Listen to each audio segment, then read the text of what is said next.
teni tupua o tau ka kapawhau. Ka koe vunivalu o ene a fio me lota tau.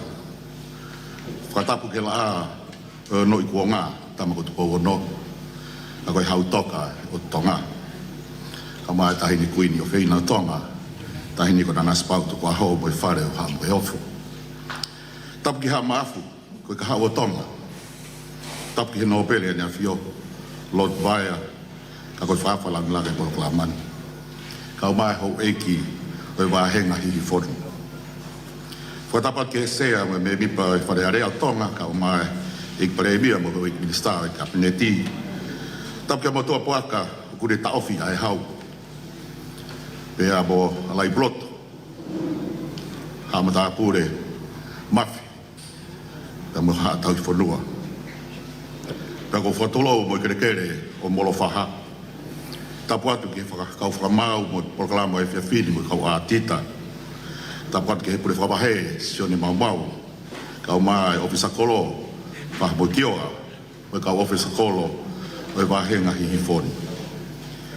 Tapu atu ki motolo katoa pe mo mea mai ua lolo i te kiuni i e holo ko alai ulotu. Pe ki e sola mo i wulangi. O mo mea mai he poni, e mo e kainga tonga mo mea mai, e ngalu e ama ngalu o pe, e tapa pe o tongani, pea mo murina foki.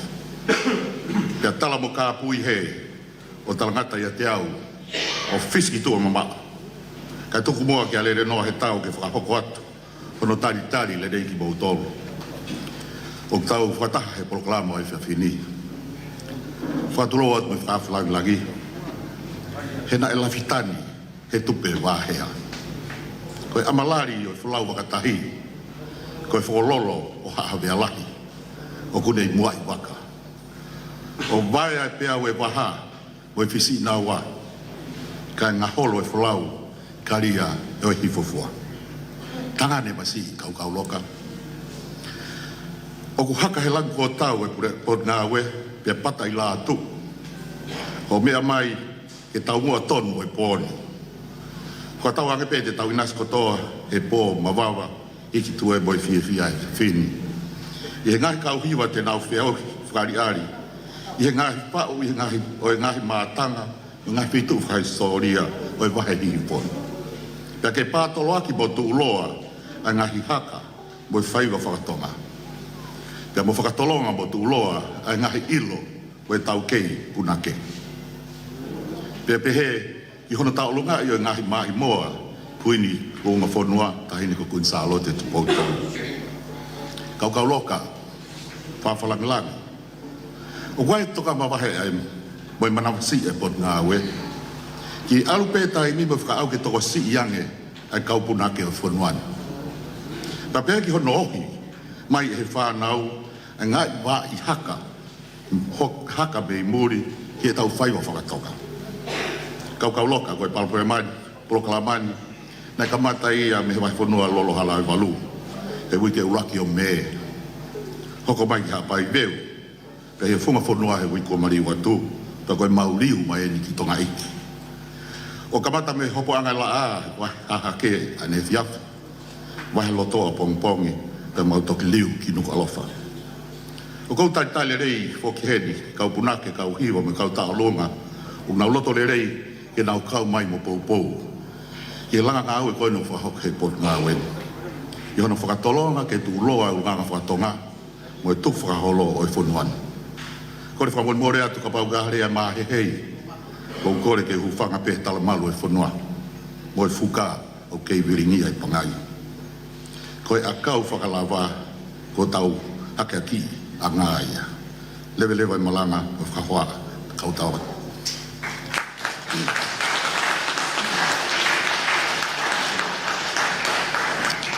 Pamalo atu ki he pule lahi o ngai tak mamata se ona fina mo la mafi I he whakahoko o e whatongia rea talitali o e whiawhini.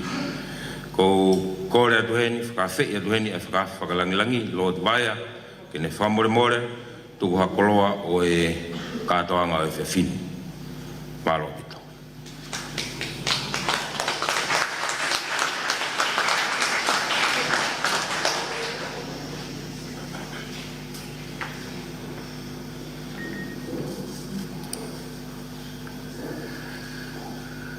Kore ke uhu whangat.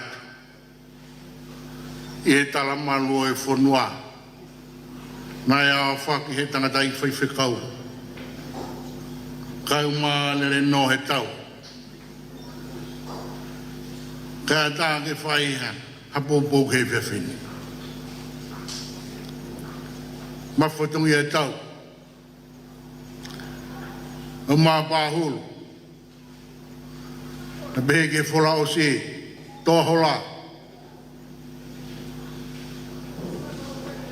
Wai e whiawhia he whiawhini ko hoi ngā koe kātoa ngā uiaki.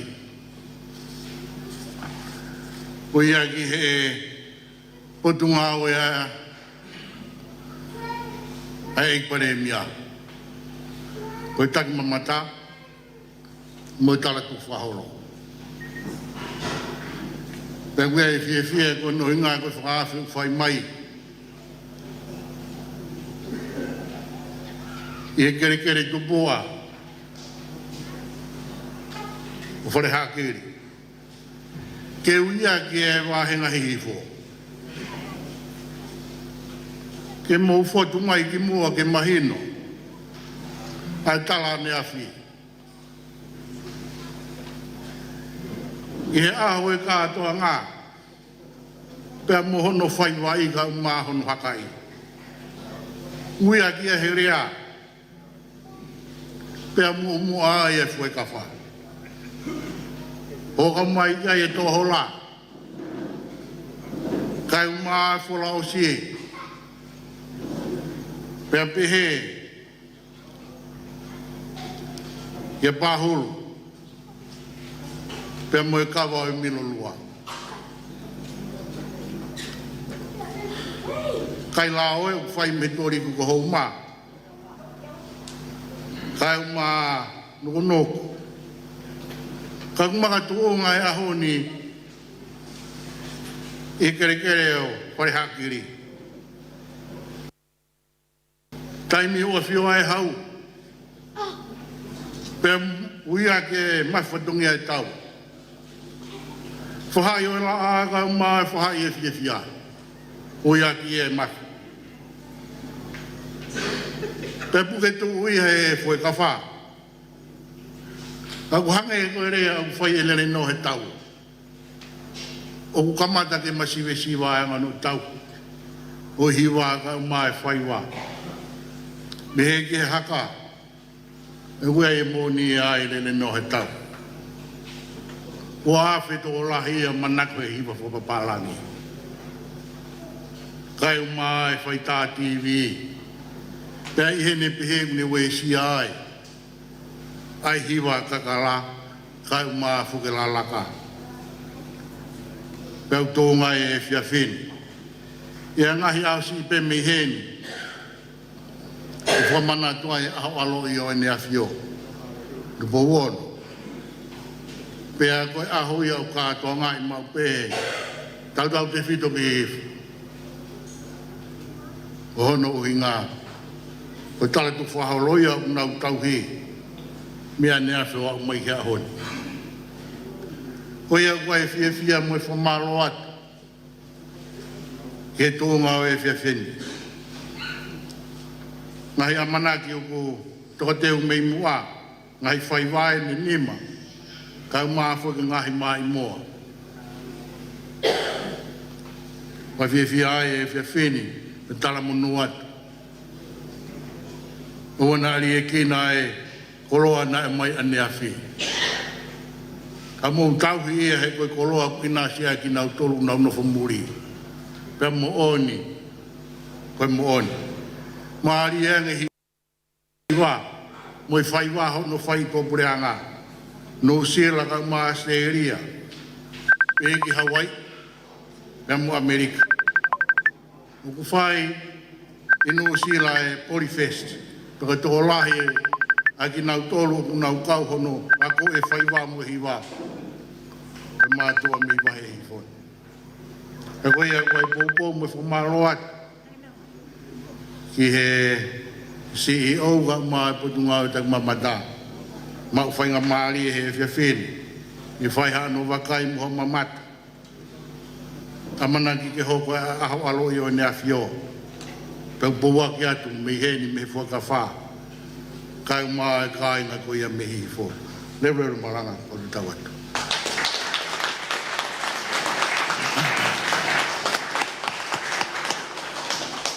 O malo atu ki he whakawhakalangilangi o e kātoanga e whiwhini. Lot waia. I he koloa o tuku mai kātoanga o e whiwhini. O kore kainga ko tūku tawa o mai ke konga mahu ngā ko kamata e tau ngahi hiwa. Ka ki mua ke tau kamata, ko kore ke tau ki paspas ko toa mai ki he TCC ko e tahayeng kau sponsor ki polokalama ko e whiwhini.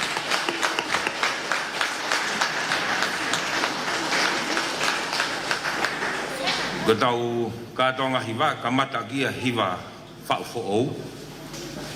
Pea ko kawenga o hiwa whau fo'ou, ko taki mamata, mo ngahi mātanga, pe ke historia e whonua.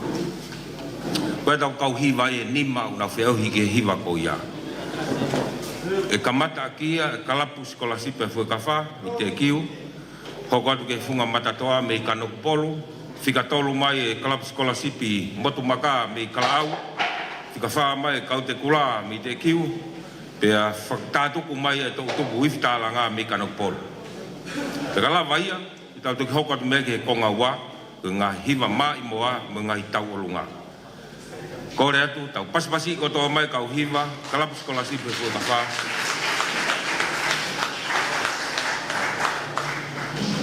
Kore atu whamore more, ki tau mia, he MCE ki mea koeni. Ke u whakawhi loa ki atu e kau whakamau o e whiawhini. Te kamata te kau whakamau o e sivihiwa, pea ka lawa te hokatu rewa ki whakamau o e tau olunga. Ko e sivihiwa o ku taki me ai a whaone kakala, me la pahakore te whaone ki whamore more, o mea hakipeki olunga ke mea mai e kai ngā. Whaone kakala. Ko e whai sivihiwa hano hoko, ko atolo make helu. Pea ko e whakaosi, ko whalati, pāpane. Ko tolu e nau whamau e tau ngahi sivihiwa e whiawhini. Ko e tau olunga, uheni a malukawa, ko e ke sola taha ki a malukawa, whanua ko nie me ko whaiva. Pea ko tau heni mo malukawa e whiawhini. Ko tokoni ko no whamau e tau olunga. Pea kuhen mo whakahoko, tauwha, ke tokoni, ki he... Ko rea tu kainga, tau paspasi ko tō mai, kalapu skola sipe fue ka wha, me te kiu, mo e hiwa, ulo aki ko hiwa whau fo'ou, taki mamata, mo e otu mātanga. Mo mau beka mo kamata.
atu ki he klapu scholarship e fu ka fa hiva na nau kamata ke tau katoanga sivi hiva o via fini fa uia e la fonga fa mbokioa ve whakawhasi ia e iskeli hakaumot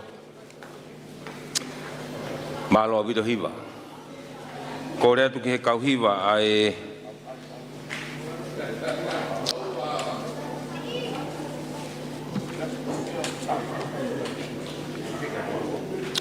funga matatoa me kanoku polu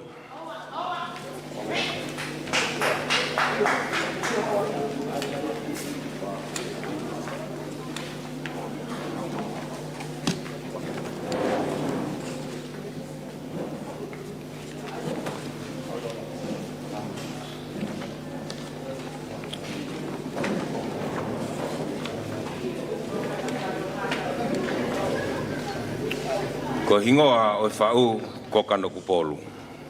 Whau ia e tuavao, pia to e whakawhaspe tuavao.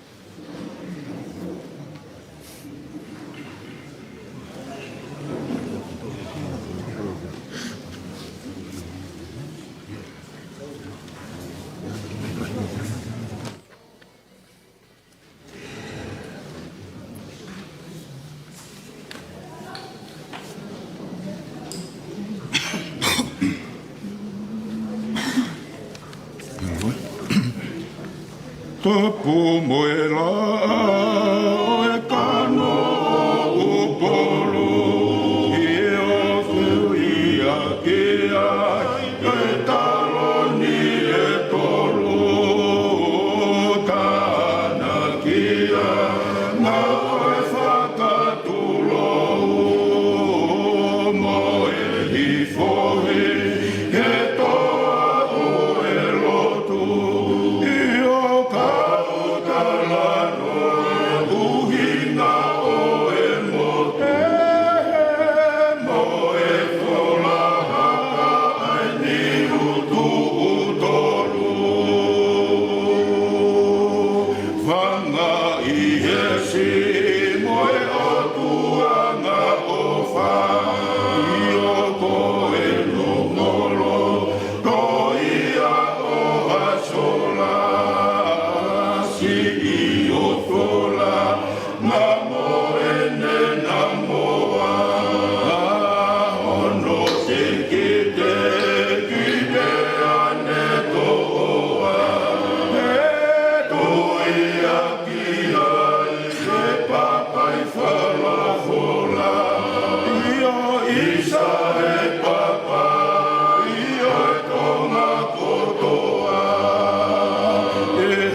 Inga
Malo atu ki e kure hiva, mo kalapu koia, funga matatoa mi kanokpolo, i he hiva maari e koe ko tau whanongoa he whiawhini. Malo hiva, malo e poubou. I tau hoko atu ai pē ki he hiva hono hoko, kau hiva ia, e kalapu skolasipi motu maka mi kalau.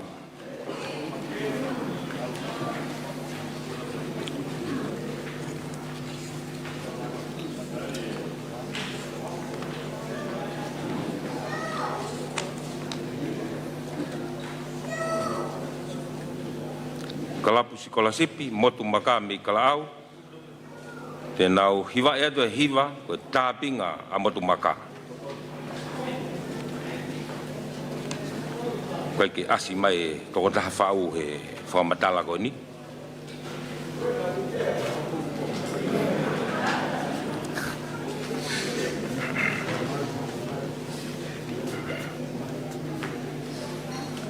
Whawhalangilangi.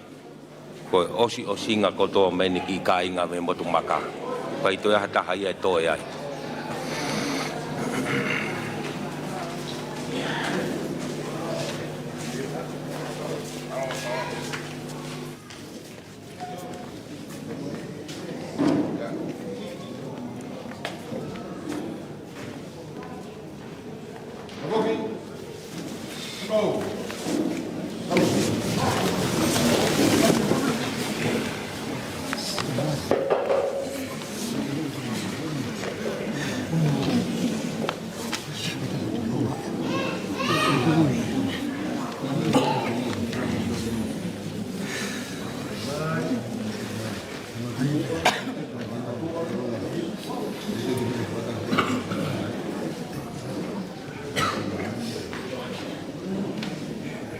He koe tāpinga a motu maka ko tasie na tasia hata he ko tsunami e ata moe a koe sansalo e karinisia e kua tauni e niu niu kulu kakara iloa to amafu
Pasi i kotoa mai e kauhiwa e tāwinga motu maka i kalaau.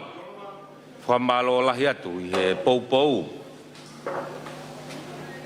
Mo hiwa maari e toi maari e mo wha. Ka hoka doi begi he hiwa hano hoko. Ko hiwa ia. Ai kaute kula, koristu tuku ia ai kaute kula me te kiu. E na whakahoka te nau hiwa. Kono hoko ko taki mamata.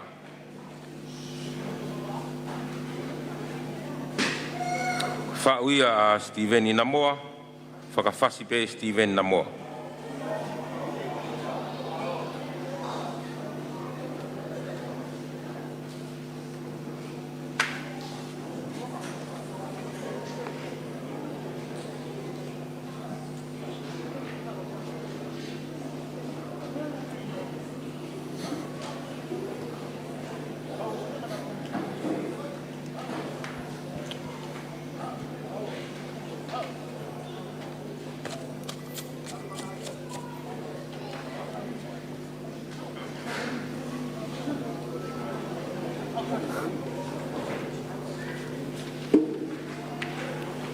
Taki mai e lutui. Koe Palestenia e kaute kula.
Halo. Pamalo atu ki kau hiwa ko ni e kau te kula I he pou mai ki he polokalama o e pon mali e hiwa, mali e tāpe, mali e mwha. Te tau hoko atu ki he e tau hiwa whakaosi I he kalasi konga uruaki, hiwa kakala whau fo ou. Whakaosi atu aki ia a hiwa e tau tupu iftalanga me I kanok polo. Hingoa o e whau, taki mamata. Whau ia a peninaa, ia whakawhasi ia e tua wao. Iftalanga me I kanok polo, kona hiwa whau fo ou, ko taki mamata.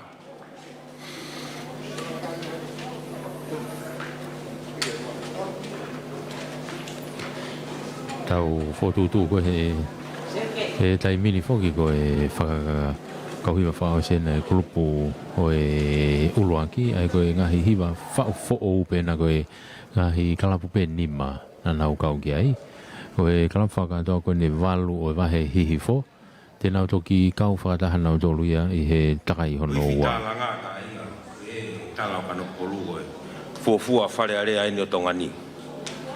Na e kamata peme he lalo I fi mei kanok polu e no talanga e fonua.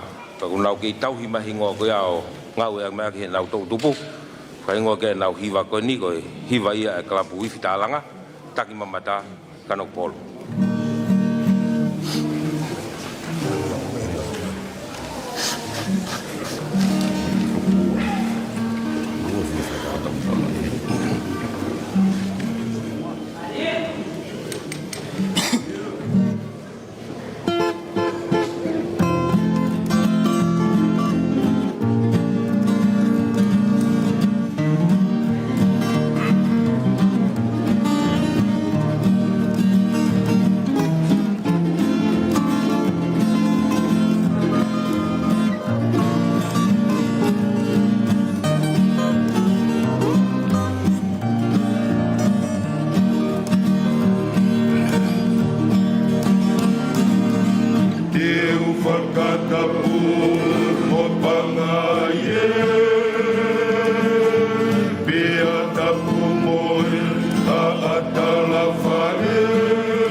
Kita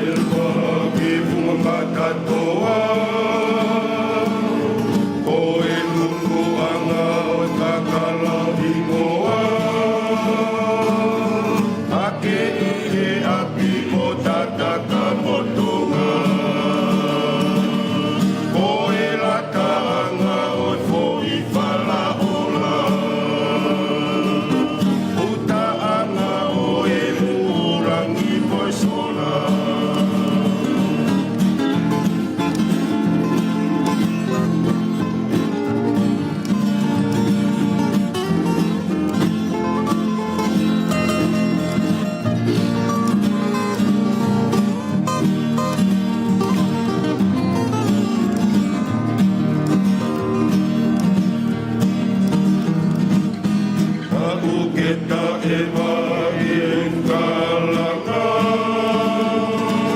na niwi ono e au wakala vitala tala ke angano e sia ai hawhanga bea o e ki i o hakainanga ke malua tonga motu uloa o taingata a uketa e mai lipu alofa kakauwe one o wakaloa fani fo e pea ka anehei lalaloa lani o tuaka mo penana ofa taranga kakailele ta o tuonga koka no kuporu ko talamaru koka no kuporu ke tumo e lau koka no kuporu ke tokatalu talu koka no kuporu ke paangangalu koka no kuporu ke talamaru koka no kuporu ke tumo e lau koka no kuporu ke tokatalu talu koka no kuporu ke paangangalu.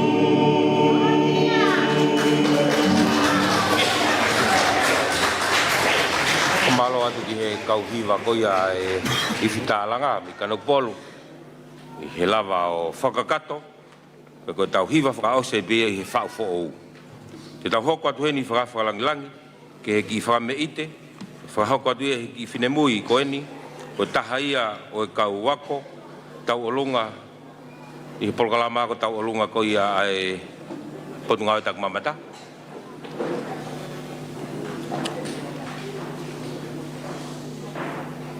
Tēnei whakahoko atu e ki whakareari makehe. Vanessa Langi.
Suwa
pas mai. Kau ngau e pas mai. Pas mai ke au ngā mosi o tai totongi. Whamalo atu ki he punake. Whaiwhekau ko ton siare. Teu tahine tau olunga maari e viaf koen. Te tau hoko toa be whakalangilangi ki he konga hono ua o e polo kalama. Aia ko e whiauhi hiva maa imoa pe a moe tau olunga. Kore atu ke tau kamata toa ke be kau hiva koe ni loto. Tau tupu i whitālanga. Kanok polu. Koe maa imoa te nau hiva i e viafini upe o pilo levu. Toko tahine tau olunga sela lau pe alu.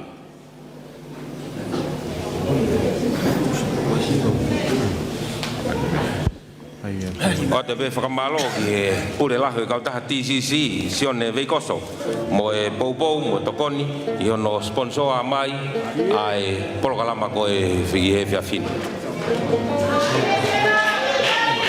Sela lau pe alu upe o pilo levu. Ulungi sela, ulungi mata.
Whamalo atu, kau hiwa i whitalanga, Kanok Polu.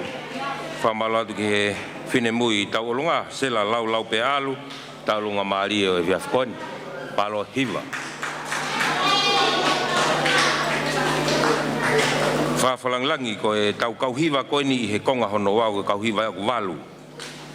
Pea ko e uloaki eni te ta hoko atu rewa hiwa hono wau ki hiwa kau te kula, mei te kiu, ko e mai moa ofa loto.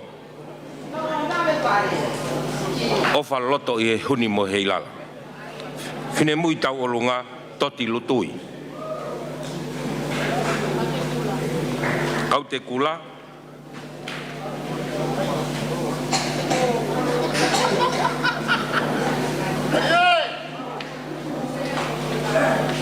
Ia, ko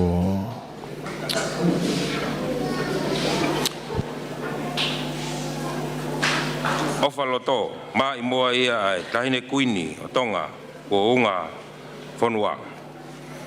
Kuini sa lote te potolu. Whine mui tau olunga, toti lutui, hiwa e atuia e kau hiwa, e kau te kula, koristutu ke kau te kula me te kiu.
te kula, e pou mai ki he polokalama, taki mamata i tau koe ni. Whamaloa tu he hiwa maarie, tau alunga maarie.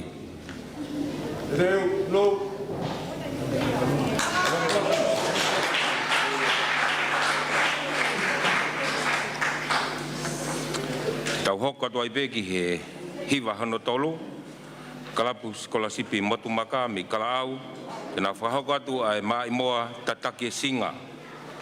Mai moa tatake singa, whahoka tu ka whinemu i tau olunga, lirika taki taki. Lirika o form fitu i he Tonga High School.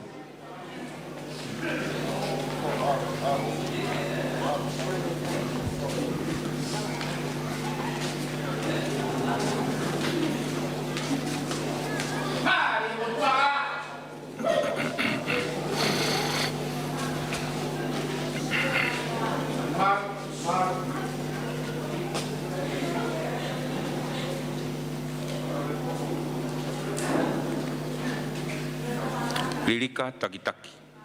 Whinemu i e tene tau olunga e atu e mai moa tatake singa. Kau hiwa, motu scholarship e motu maka mi kalaau. Pas kotoa mai. Kau ngau e, pas mai.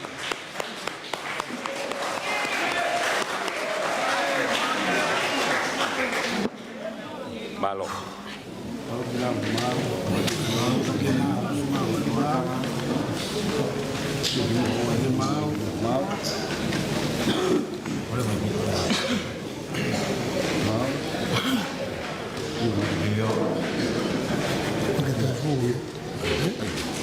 Tata ki e singa pea mo fa pea whiwhiri koe hae o te o whawhau e o koloto o hane taware Tata ki e singa pea mo fa Feel it,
to hiva motu maka ma lunga mo tunga gue tau lunga fa malo lahiat ke fai hiva kalap sekolah sipe motu maka mi kalau hiva mali au pito mo fa hoko he afkoni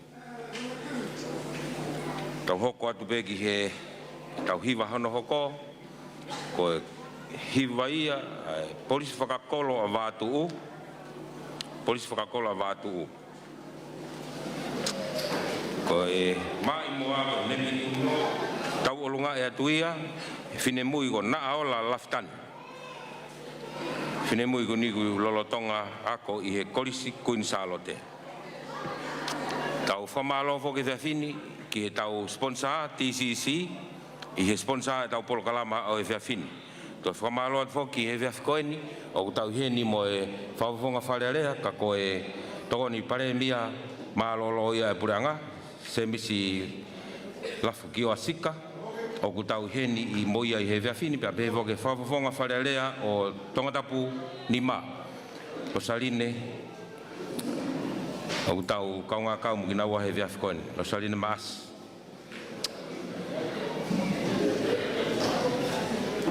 kalapu polisi fakakolo avatu mai moa go nepituno fine mui tau olunga na aola laftani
Malo atu ki he kau hiwa koia me kere amaka polis whakakolo a wātu kamalo atu ki he whenemu i taurunga na ola laftani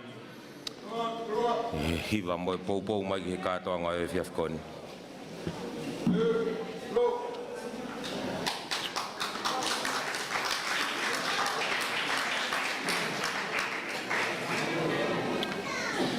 i tau hoka toi pe ki he hiwa hononima ko funga matatoa ia me Kanok Polo.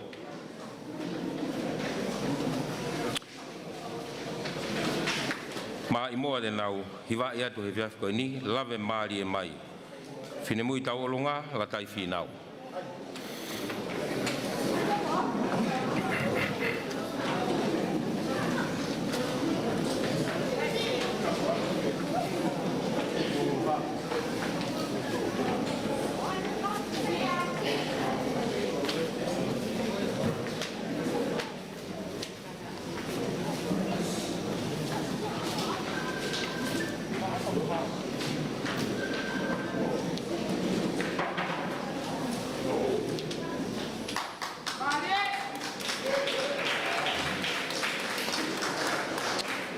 Lave maari e mai, mai moa ia. Queen Charlotte e tupo hono tolu. Hiwa e tuia e he funga matatoa, e tau olunga e tuia e la tai whinau.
matua i peki he kauhiwa koia e funga matatoa i Kanokopolu i hono mo popo mai kau mai ke polokalama ko e poni malo hiva mali e pito hiva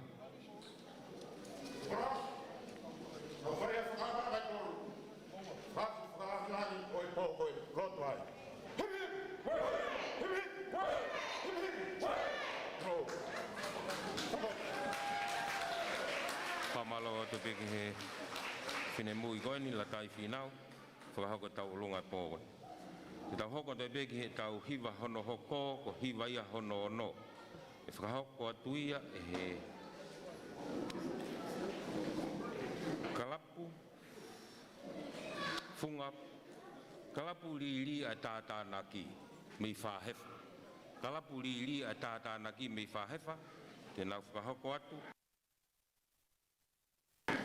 Ai mai moa siweli o Pasifiki ko fine mui tau olunga lilika takitaki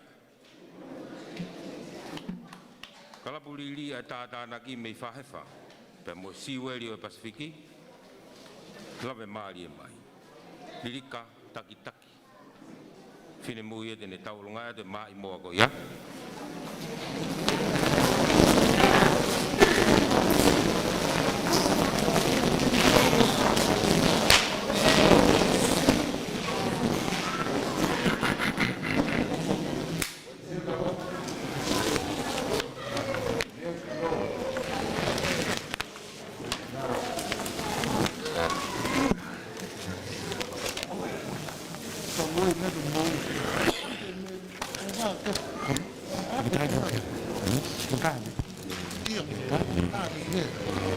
Kalapuri ai tātānaki pēr me tohora me whahewa.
Pamaloan.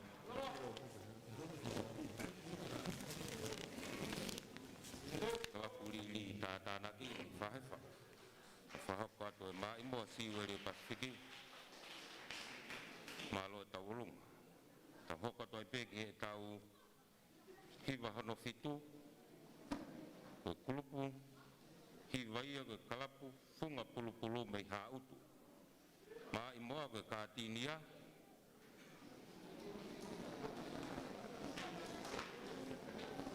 Finemu i taulunga ali silomu. Funga pulu-pulu mai hautu.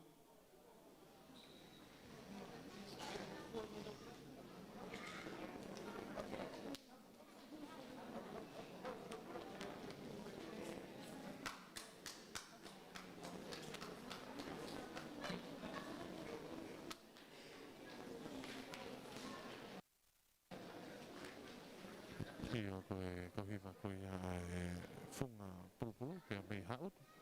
Pe me ko tulu ni be ka ta ko ia me foi ka fa. Ka ta pe me to hala mi fa hef. To be ta ko hiva taha. Mai mo ke katinia. Fini taulunga ali silomu.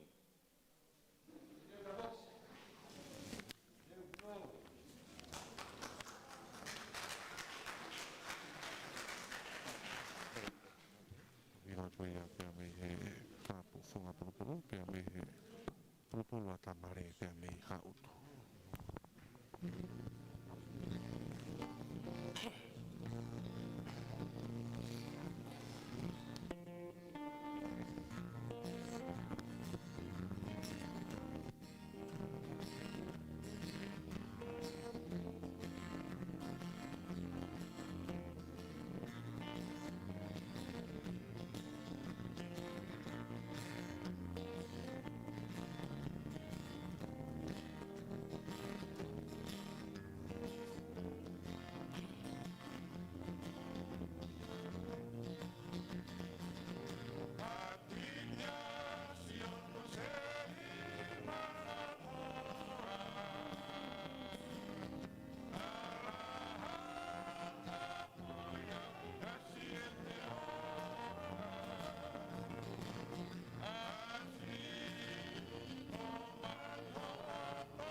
pulu me ha utu po mai e programa o tau ko ni malo atu ki a ali slomu tau lunga malo bit fa falang tau ma mai ni ki fa singa o e ka to nga si hiva o to ko ni fa se to ki e hiva fa si kalapu sekolah si pe ka fami te kiu te nau hiva e te mai moa e te laka noa fine mui tau olunga ko kere ni lutoi Palestina e kalabu la fonga fahamu kioa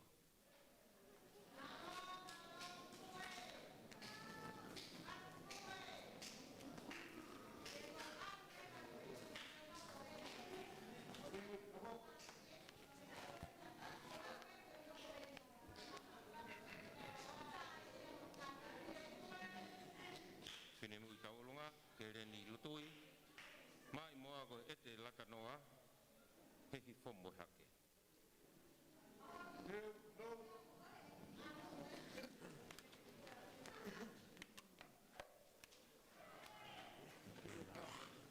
Oe, whaki wa tāsi, ai oe e whawhina.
tau o e viafko ni. Lordonga e whama opo o e maka me kau whamau o kou kore atu ke whahauka te ki fo i whakari ali mawahe. Whine mui ko whiloi manumaa wake o tahe ka ofisa ngā ue tak mamata. Whiloi manumaa.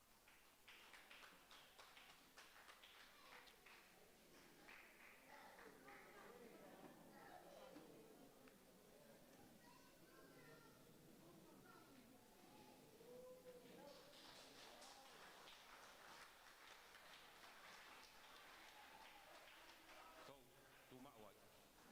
Koi.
Mo ngau ke fai ko ako tau olunga pe.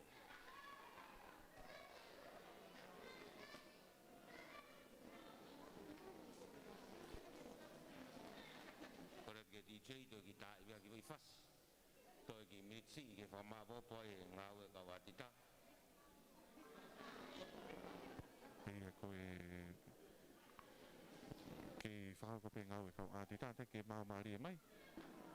Ora tu ke whang mari ko ni ke whahapa rewa e tau rea whamalo. Ia, hoko te pere Whahapa tu ia tare kita wa anga whawhunua mo tu whahalo. Pulpaki molaika.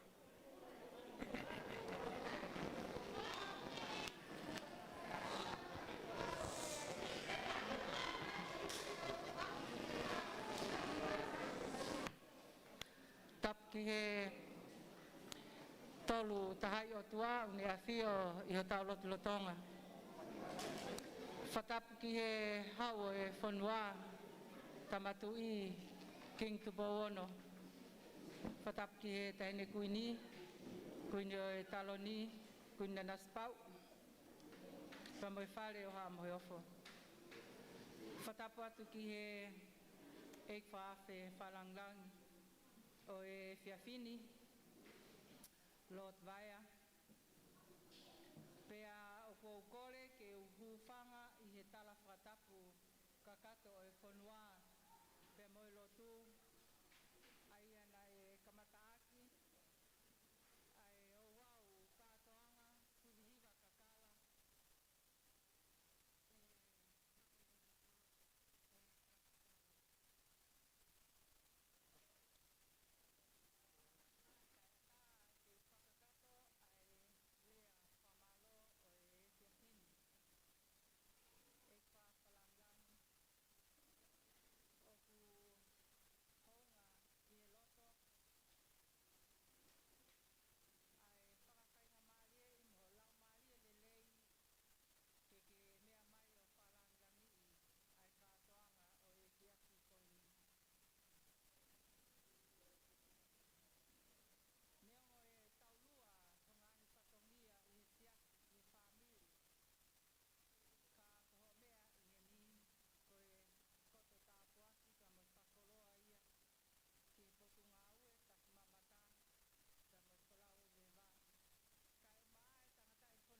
Ka koe taha ia o ngai whatongia o e waa koe ni.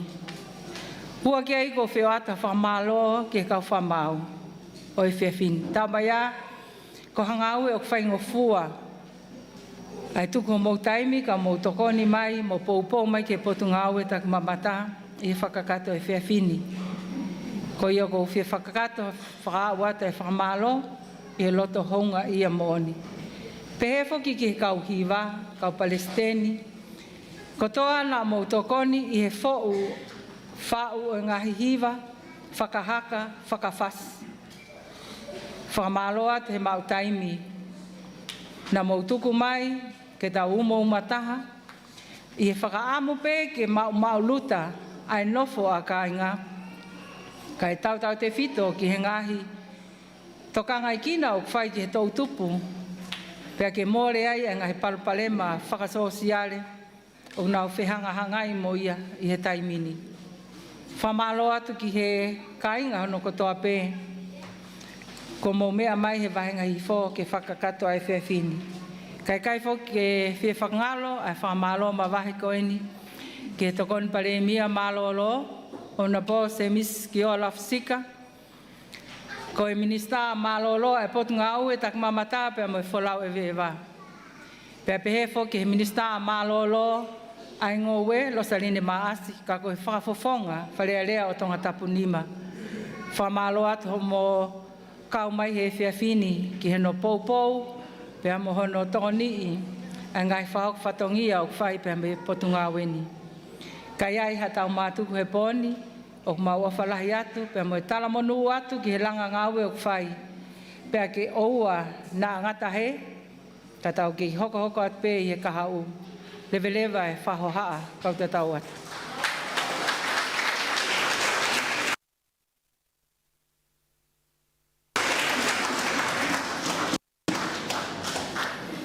Halo, koko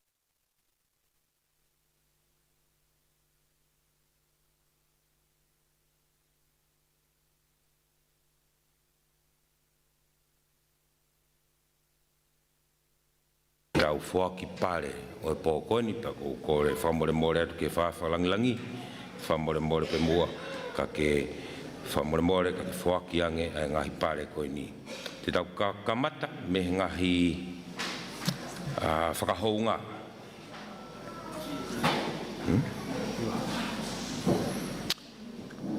hiwa whau ou tau kamata me he whakahounga ko e whahonga hono ni ma, kau te kula me te kiu. Panga ni mangiau.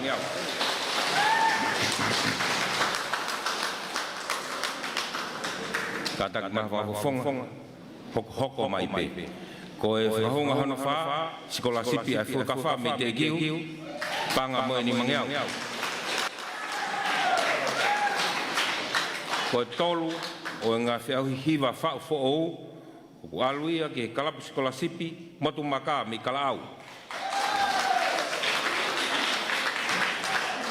Whafonga me kalapu motu maka mi kalaau, koe ua, funga matatoa me Kanokopolu.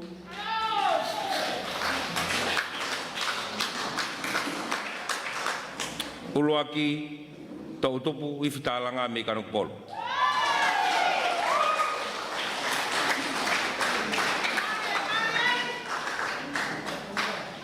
Funga matatoa me Kanokopolu ko uai. Uluaki tautupu i fitalanga me Kanokopolu.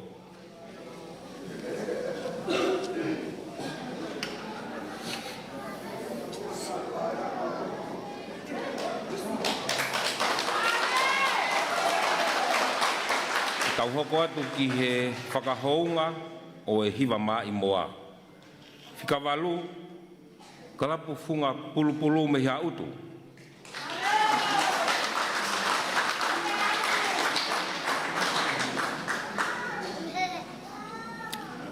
Hoko mea e funga matatoa, me Kanokopolu.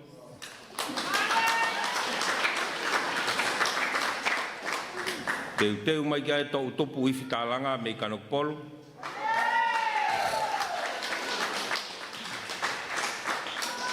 Hoko mai kia e kalapu skolasipi fue ka wha me te kiu.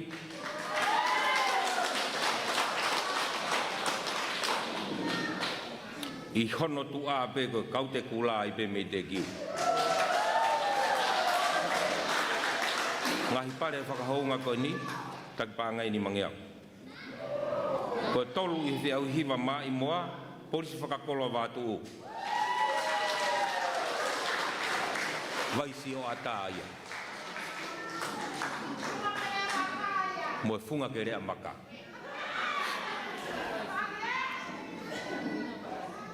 Mahu inga paanga e tahafu. Ko e ua, kalapu lili o tātānaki. Kalapu lili o tātānaki, mo e pare panga tāwhe ni mangiau.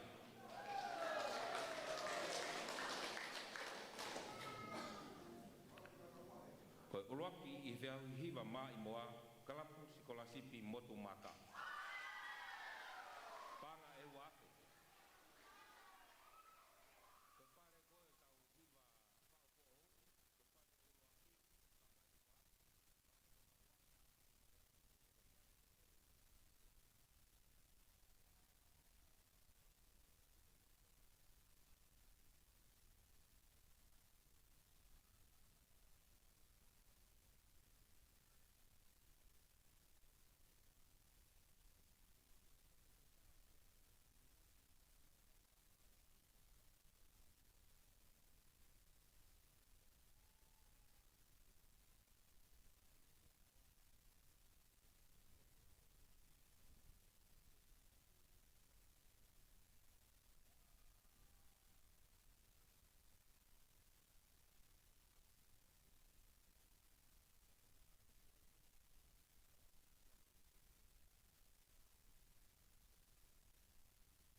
Tak paanga te au.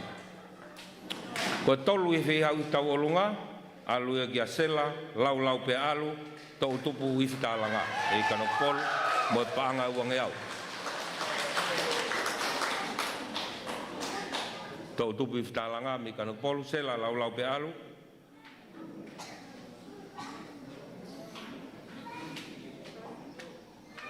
Ko ua i whi hau i tau olunga, lirika takitaki, sikolasipi e motu maka.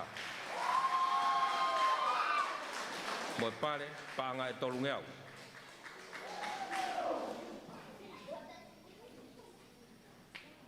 Uraki ko ikuna o e whiau i taulunga e poni, o ko ikuna ia e funga matatoa la tai whinau. La tai whinau funga matatoa me i Kanokopolu. Mo e pare paanga e ni mangeau. La tai whinau kua whafofonga hena o la tai whinau.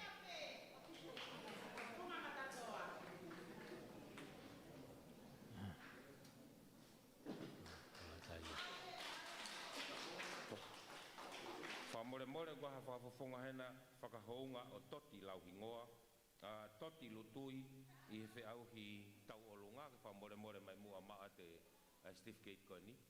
Ngā Steve Gate koe na, e maa o kia mō ngahi pare me whare pānga.